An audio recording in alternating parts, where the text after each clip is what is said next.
కాబట్టి ఇది ఇక్కడ సెట్ కాదు.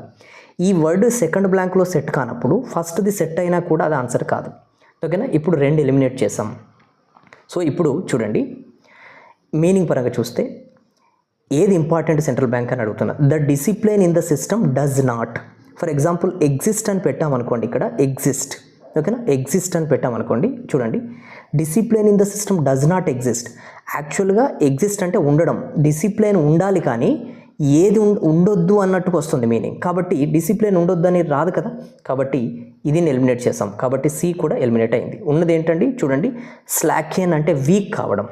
ఇక్కడ వీక్ అని ఇచ్చాడు, కానీ WEEK ఇచ్చాడు. WEAK ఇస్తే చూసేవాళ్ళం. ఓకేనా? సో స్లాక్యన్ ఇది సెట్ అవుతుంది. చూడండి, 2 తర్వాత ఏం రావాలి, V1 రావాలి. చూడండి, ఎన్జ్యూర్. ఓకేనా? V1. కాబట్టి ఈ ప్రకారం చూస్తే మనకు ఆన్సర్ ఏంటండి, option D is our answer. I hope it is clear అండి. Just to exam point of